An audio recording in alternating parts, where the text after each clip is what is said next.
কয়েকদিনের টানা বৃষ্টিতে তারকেশ্বরের বিস্তীর্ণ অঞ্চল জলমগ্ন হয়ে পড়েছে। আর এই পরিস্থিতিতে গ্রামসহ বিভিন্ন লোকালয়ে ঢুকে পড়েছে পোকামাকড় এবং বিষধর সাপ। এই ঘটনায় আতঙ্কের সৃষ্টি হয়েছে তারকেশ্বরের বেশ কয়েকটি গ্রামে।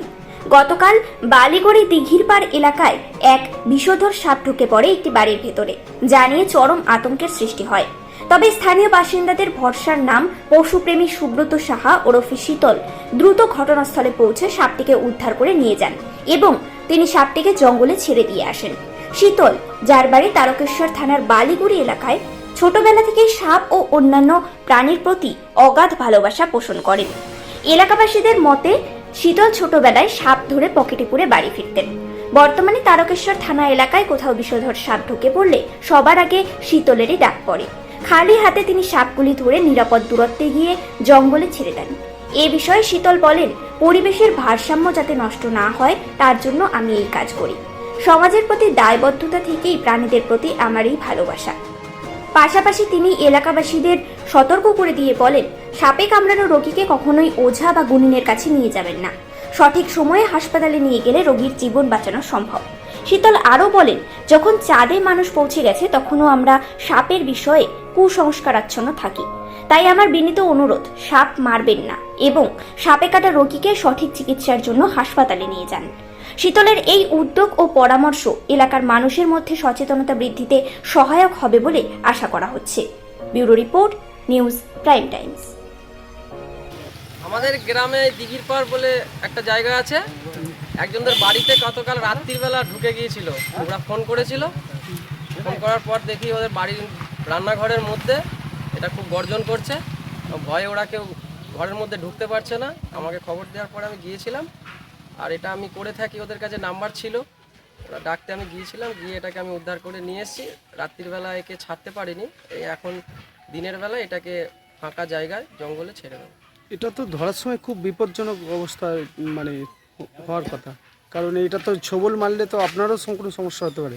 অ্যাকচুয়ালি দেখুন, সাপ পরিবেশের ভারসাম্য এর আগেও আমি ধরেছি বহুবার, আপনাদের মাধ্যমেই আপনারা দেখিয়েছেন।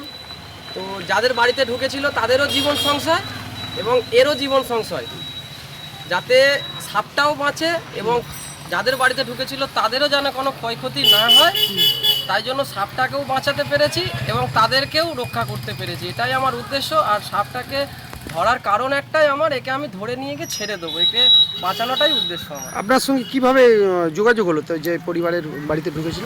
আমাদের গ্রামের অধিকাংশ লোকের বাড়িতেই আমার নাম্বার আছে এবং তারা বাড়িতে এরকম সাপ দেখলে, আমাদের এলাকায় প্রায় সাপ মারা বন্ধই হয়ে গেছে, ওরা দেখতে পেলেই আমাকে একবার ফোন করেন। যদি আমি বাড়িতে থাকি, কাজকর্ম বাদ দিয়ে যদি বাড়িতে থাকি, আমি গিয়ে সঙ্গে সঙ্গে সেটাকে উদ্ধার করে তাকে আবার অন্যত্র জঙ্গলে তাকে ছেড়ে দিই। হঠাৎ এই হবিটা কি করে আপনার জন্য? তাই এটা আমি আগেও বলেছি, এটা আমার একটা নেশা, ভালো লাগা, মানে এদের প্রতি যে সাপ একটা ভারসাম্য, এদেরকে বাঁচাতে হবে, ভারসাম্য রক্ষা করতে গেলে, সেই জন্যই আমার বারে বারে এই কাজ করা। কি করেন পরবর্তী সময়? আমি আমার নিজের জীবনের কাজ, যেমন মানুষের রোজগার, রুটি রোজগার আছে, সে কাজ আমি করি, কাজের সাথে সাথে এটা আমার একটা নেশা এবং তার সাথে রাজনীতিও করি।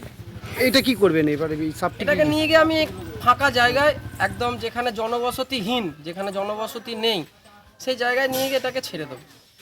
আপনার নাম? আমার নাম সুব্রত সাহা। আপনার সঙ্গে আর কেউ থাকে নাকি সাহায্য করার জন্য?